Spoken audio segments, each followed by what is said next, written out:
Hello, everyone, and welcome to Uncivil Law. And for today's case, we're talking about Candy Crush. Yes, Candy Crush. You've heard that name before, but it doesn't mean what you think it means in this case. This isn't about the app. This is about a raid gone wrong in Tennessee, a drug raid, which was called Operation Candy Crush. Yeah. So this is the case of James Swan Rivers versus the town of Samira, Tennessee. In this case, Tennessee went after a bunch of CBD shops under the name Operation Candy Crush. So we're going to cover Operation Candy Crush. Sweet. Let's get started. On February the 12th, 2018, law enforcement officials in Rutherford County, Tennessee, executed Operation Candy Crush, presumably by swiping their phones and making sure the candies lined up and getting rid of the blocks and all that good stuff. Officials raided certain stores within counties selling legalized CBD products and arrested the owners. The 17 store owners alleged that law enforcement violated their constitutional rights to be free from false arrest, unlawful seizure, and prosecution, as well as their right to equal protection. They also allege a civil conspiracy to violate those rights. In support of the complaint, the plaintiffs attached documents revealing conversations between law enforcement officials leading up to Operation Candy Crush, in which officials expressed doubts about the product's purported illegality and concerns regarding the planned arrests and raids. The defense moved to dismiss under absolute and qualified immunity, and the district court denied. So yes, we're going to trial. We're going to Operation Candy Crush. The 17 plaintiffs in this case are all citizens and residents of Rutherford County, Tennessee. The plaintiffs each owned and operated businesses, including convenience stores, tobacco stores, and vape shops, selling a range of tobacco and related products. Each of the stores sold industrial hemp-derived products containing CBD. During the relevant period, hemp-derived products containing CBD were and continue to be legal under the relevant law. So yes, they are legal, but we're going to raid them anyway. I don't know why, but let's read more about this raid. This is great stuff. From February 2017 through February 2018, the Rutherford County Sheriff's Office investigated the sale of these products in Rutherford County. The investigation began when two plaintiffs promoted the sale of 100% legal CBD products on their store's Facebook page. After seeing the advertisement, an undercover officer purchased the products from the store and then submitted these products to the Tennessee Bureau of Investigation for lab testing. Super, super fun, yes. So we're going to the store and buying these products, and we're sending them to the Tennessee equivalent of the FBI, the Tennessee BI, and asking, are these legal or not? Good times. The officers received these results in May of 2017. The lab report indicated the product contained CBD, which the report listed as a Schedule 6 substance. So the lab said, hey, these CBD products, guess what? They contain CBD. Okay, and the report says it's a Schedule 6 substance. But here's the thing. No, they're not. They're not. So I don't know why the lab thinks they are, but the report says this is a Schedule 6 substance. And no, they're not. Okay. After receiving this lab report, the officers met with the assistant district attorney, pretty good idea, John Zimmerman, to seek advice and ask for discretion in the case. What do you want us to do, prosecutor? The officials were concerned that the lab report stated that it was a controlled substance, even though they could not find it listed under the statutes. So the police officers got this report, and the report says these CBD products, in fact, contain CBD, and it's a Schedule 6 substance. And the police officers, being good police officers, then went and looked at the statute and said, we can't find it in the statute books. We can't find it as illegal. The lab says it's illegal, but we can't find it. So we're going to go to the prosecutor, which is probably a pretty good idea, and say, what do you want us to do? Now, the right answer here is don't do anything because it's not illegal. But that's not what the prosecutor did for some reason. Let's press on. Notably, an officer informed the prosecutor that Amazon, an online retailer, was also selling similar products. So you told the prosecutor, by the way, Amazon seems to also be selling this. Zimmerman laughed in response and stated, we aren't going after Amazon. But why, though? If Amazon is selling illegal products in your state, then, that's a problem. We're not going after Amazon. Why? I don't know. We're doing this thing. Melanie points out that Schedule 6 doesn't exist in U.S. law. Well, I don't we have to be a little bit careful about this, Melanie. Schedule 6 doesn't exist in the Federal Controlled Substances Act. That's true. The Federal Controlled Substances Act only goes 1 through 5. Now, I don't know Tennessee's law is, but it's possible that there is such a thing as Schedule 6 as a matter of Tennessee state law. That's possible. So maybe there is such a thing as in Tennessee as Schedule 6. I don't know, but they listed it as Schedule 6, but the officers couldn't find it. Now, the court here hasn't made clear that whether or not Schedule 6 exists or not. They haven't made that clear. So I don't know whether or not Schedule 6 exists in Tennessee. But either way, it wasn't on the list. The officers continued to express concern about this purported illegality. As officers sought legal advice from the prosecution regarding the stats and spoke with him several times for clarity. Although these instances, they could not get clarity, the notes further state that Zimmerman recommended padlocking the businesses because they were selling illegal processes. Yes, the prosecutor recommends putting a lock on the businesses because they're selling illegal things. Good stuff. In addition to the doubts about the legality, the cops also expressed concerns about the plan to padlock the doors and seize assets, which they see as extreme. So the officers here are like, well, first of all, we don't know that it's illegal. And second of all, we have concerns that your actions seem a little bit disproportionate. You want to put locks on the doors and seize the products. Seems a little bit much. The police are expressing doubts, and the prosecutor is saying, go forth, my friends, go forth. Okay. On January 11, 2018, an officer attended a meeting with the Bureau of Investigation, Tennessee Bureau of Investigation, Zimmerman, and another assistant district attorney. So we got 2 district attorneys involved now. The meeting was intended for the Bureau to clarify whether the products testing were illegal. I'm not sure how the Bureau can clarify that or not. How can they clarify or not? They're a testing organization. They exist to test things. How can they clarify whether it's illegal or not? Okay, the TBI stated that it was Schedule 6, but they clarified they could not determine the product's legality because they lacked the equipment to test the percentage of the THC, preventing them from determining legality. Okay, so the Tennessee FBI is not quite as sophisticated as the regular FBI. The Tennessee FBI said, first of all, it's Schedule 6. Okay, but we can't actually determine if it's illegal or not, because what we can determine is that how much of stuff, we can determine it has it, but we can't determine how much. So we can't determine whether it is or is outside the threshold allowed for by law. So we can't actually tell if it's illegal or not. Great, way to go, Tennessee FBI. We can't actually determine if it's illegal or not because we can't determine how much it has. Great job. That's way to go. Tennessee's FBI leaves something to be desired.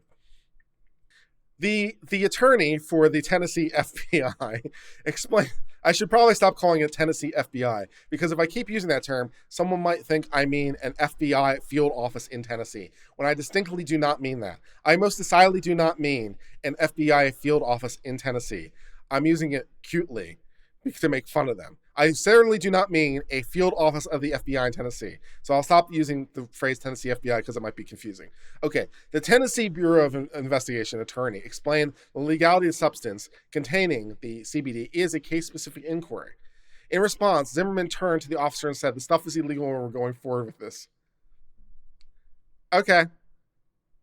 The officer felt shut down by Zimmerman, was not comfortable with the case because no one had explained how the products were illegal, because they're not. So the attorney for the Tennessee Bureau of Investigation said it depends on the case, and the attorney for the county said, yeah, we're good. Okay, great. The next day, the officers who had attended the meeting called Sharp and informed them the Tennessee Bureau of Investigation did not feel comfortable about testifying about its illegality. So the Bureau is saying, we don't feel comfortable saying it's illegal because we don't have the mechanisms to test it. So we don't really feel very comfortable about testifying about this. A contentious meeting took place the next day, February the 2nd, Groundhog Day, 2018, between Sharp, the officers, Jones, Zimmerman, and another district attorney. Sharp and the other officers reiterated their concerns. Zimmerman shared the Tennessee statute the store owners were alleged to be violating. That's a great place to start. In response to concerns about the choice to raid the business and seize property through civil asset forfeiture, that's great, because if it's a criminal law, we don't need civil asset forfeiture. If it's actually criminal, we don't need civil asset forfeiture. We could just get criminal forfeiture. So it's an actual criminal law. Why don't we get actual criminal forfeiture? Maybe because it's not illegal. In response to concerns about the civil asset forfeiture plan and seize this property, Zimmerman stated, they will come in on their court date, they will plead guilty, they will pay their fines and get their businesses open. We will put off court dates, attorneys will get tired of coming to court and they will settle. These things did not, in fact, happen. Zimmerman was incorrect. The attorneys did not get, in fact, tired. The attorneys are not tired. The attorneys are very not tired. They are now at the Court of Appeals. They are decidedly not tired. Your plan was to tire them out. That didn't work. Way to go, attorney. Way to go, government attorney. Way to go, government prosecutor. What is the bug? What is the bug up your butt that is causing these problems? As a result of this meeting, Operation Candy Crush, stellar. Yeah, Operation Candy Crush. And I'm absolutely making the graphic I'm absolutely making the thumbnail for this video. A screenshot from Candy Crush because I can. Just for the record. As a result of this meeting, Operation Candy Crush was executed on February the 12th, 2018. The plaintiffs, the store owners, were arrested and charged with violating the Tennessee Drug Control Act, Tennessee Code 39-17-417. A judge granted temporary injunctions and issued orders to padlock the doors based on the petition for abatement of nuisances filed by Zimmerman and Jones, which isn't super surprising because these would come very preliminarily in a court hearing. So the court made the mistake of thinking the prosecutors actually knew what they were talking about. So it isn't super surprising the court did that. They thought the prosecutor actually knew what they were talking about. No, actually, as it turns out, no. So, good times. The petition stated that the plaintiffs sold edible products that were laced with marijuana extracts and packaged as gummy worms or gummy bears. The plaintiffs claimed these allegations were false. Moreover, the plaintiffs alleged the lockdown orders were based on affidavits with erroneous statements that the Tennessee Bureau of Investigation determined the candy had been laced with CBD. And filings omitted the amendment to the lab reports, removing the scheduling designation. So they even removed it from their own reports because, they realized that they had made a mistake. So they removed that designation from their own reports because they realized they made an uh-oh. The same day Operation Candy Crush was executed, leading law enforcement officers, including Judge Jones and whoever, staged a televised press conference in front of one of the plaintiff's stores. That's hilarious. They remarked that the police and the Suriname Police Department had conducted raids on 23 stores for selling products that contained a marijuana derivative. Also claimed at the press conference that the plaintiffs took candies out of their packaging. They sprayed and infused the candies with illegal substances, and they repackaged them to sell markup prices. So that they alleged that these owners had removed the candies from their original packaging, had sprayed them with another substance, and then put them back into the packaging, which is probably very super illegal. Product tampering, all kinds of stuff. But no, they didn't do any of these things. You're just making stuff up. They also claimed at the press conference that the Bureau had certified that they were controlled 6, which no, the Bureau had actually taken it back. All the charges against them were eventually dismissed and expunged. No joke. The day after the parades and press conference, an attorney representing the manufacturers of the products called Zimmerman and explained to him the products were legal. So a manufacturer's attorney called and said, oh, by the way, these are in fact illegal. We're not quite sure what you're doing. These are legal products. What is your problem?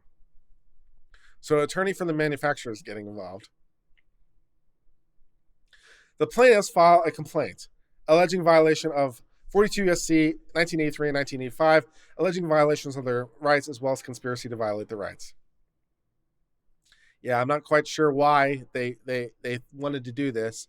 Maybe they have a problem with CBD, but it's legal under Tennessee law and federal law, so okay. Jones, Zimmerman, and whatever his name is, each filed a motion to dismiss. The district court denied all 3 motions. The district court represented the arguments that they're entitled to prosecute absolute immunity as prosecutors, or alternatively qualified actions, and these appeals are consolidated. The complaint offers a very specific factual allegation that Jones and Zimmerman acted outside their role during the investigative phase of Operation Candy Crush, and were objectively unreasonable in pushing the operation forward without probable cause. Therefore, we conclude that they are not entitled to absolute immunity. Good news. The Supreme Court precedent requires that we adopt a functionalist approach to determine whether a person is entitled to absolute immunity. This involves the nature of the function performed, not who did it. The law presumes a qualified immunity rather than absolute immunity applies, and that an official seeking absolute immunity bears the burden of showing that it's justified for the function in question. Absolute immunity does not extend to a prosecutor's administrative and investigative conduct that does not relate to preparation for initiation of prosecution or judicial proceedings. In other words, absolute immunity does not protect investigative functions normally performed by a detective or police officer. Can I explain absolute immunity a little bit more? I discussed it recently in a recent video dealing with a prosecutor and absolute immunity. But long story short, sorry,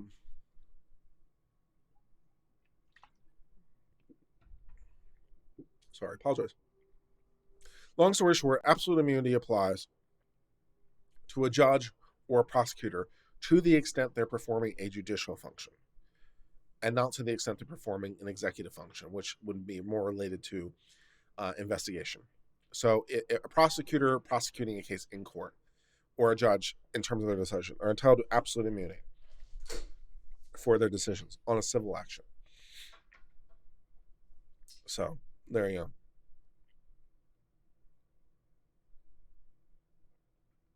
Yeah, juries also would be a good example. Absolute immunity. You can't sue a jury for coming to the wrong decision. So you can't sue them for doing their jobs. Yeah, basically. Absolute immunity also does not apply to prosecutorial function of giving legal advice to police as part of the investigative function or administrative phase of a criminal case. A prosecutor's advice to law enforcement regarding probable cause for arrest is not protected by absolute immunity because such advice has only attenuated connection to the judicial phase of a criminal process. Beyond advising police, and a prosecutor is not entitled to immunity for instructing police to make an arrest based on an independent impression of probable cause. Jones and Zimmerman are not entitled to absolute immunity because of their alleged conduct at issue, directing the police officers' investigation, advising them regarding the legality of the products, and propelling the officers to execute Operation Candy Crush occurred prior to the initial proceedings and without probable cause. Jones and Zimmerman's advice to the officers that products were illegal is also not protected by absolute immunity because it was given during the investigative phase of the operation, which would be more executive in nature rather than judicial in nature. Like the prosecutor in Burns, these officials offered their advice prior to initiation of any judicial proceedings. Having concluded that Jones and Zimmerman are not entitled to absolute immunity, we then return to whether they're entitled to qualified immunity. We employ a two-part test to decide whether they're entitled to qualified immunity. We consider whether the facts show the conduct violated a constitutional right and whether that right was clearly established. We know this very well on this channel. We know this extremely well. We cover it quite frequently. First, the plaintiffs have alleged facts demonstrating that the people violated their constitutional rights. The relevant constitutional right is the Fourth Amendment right to be free from arrest without probable cause.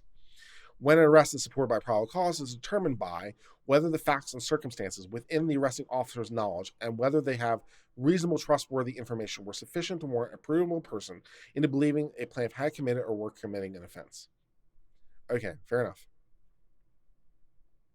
The facts, taken as true and construed in the plaintiff's favor, support the inference that Zimmerman and Jones erroneously advised the officers that plaintiffs were selling illegal products, even though the prosecutor knew or should have known they had no evidence of its illegality. The email to the officials seeking clarification about the lab results implied they did not, at the time, have probable cause to arrest. Yet even though they clarified they could not determine whether the products were illegal, they continued to direct the investigation and push Operation Candy Crush forward. We next decide whether a reasonable official would have known that Jones and Zimmerman's conduct violated an established right. On a general level, it's clearly established a right to arrest without probable cause violates the Fourth Amendment. More specifically, however, we must ask whether reasonable officials, armed with information that was available at the time of the conduct, would have believed the probable cause existed to arrest. It is clearly established prosecutors may not make a probable cause determination based on unreliable evidence. Moreover, probable cause may not be made on information too vague and from an untested source. If no reasonably competent officer would have concluded probable cause existed, qualified immunity does not apply. Jones and Zimmerman's actions were objectively unreasonable because probable cause determinations rested on inconclusive results in the reports. It's unreasonable to submit an innocuous product to a lab test that's incapable of determining its legality, then rely on inconclusive evidence to say the substance was probably illegal. Seems sketchy, yes. According to the statement from the investigative bureau, which is corroborated by the police officers in any extent presumed to be true, Jones and Zimmerman were explicitly informed that they could not be determined the origins of the proceedings. Moreover, the Tennessee statutes, by their plain language, did not criminalize CBD products, which were hemp-derived and led less than 0.3% of THC. In fact, the only justifications that the officials offered for the arrest were the lab fabrications. He claimed the plants would take candies out of their package, spray them with an illegal substance, and repackage them. It doesn't even really necessarily matter if it's an illegal substance or not. That would still be product tampering. So if he had evidence of that, then he'd have a claim for product tampering, which he didn't have. He also claimed the products were derived from marijuana, even though the Bureau had never indicated, because it could not test, whether the products were derived from hemp or marijuana, which presumably they derived from hemp. Similarly, some false statements were made in securing the indictments and nuisance orders. Although the official had made false statements in the press conference after they were already arrested, they suggested he conduct himself in the investigation with a reckless disregard of the truth, a truth of which he was already likely aware, based on complaint information from the subordinates and the Bureau. Thus, they're not entitled to qualified immunity for these seizures and arrests. So that is the end of the case of James Swain Rivers versus the town of Samir, Tennessee. In this case, we learned that Operation Candy Crush did not go as well as the makers of the game, King, had intended. This was not what they were hoping for. So this Candy Crush did not go very well. The prosecutors, for some reason, had it out for these people, and they are not immune. So go back to trial and pay for damages for this Operation Candy Crush. And maybe next time, just stick to the app and swiping the candies. Sounds like that will be more prosperous for your future.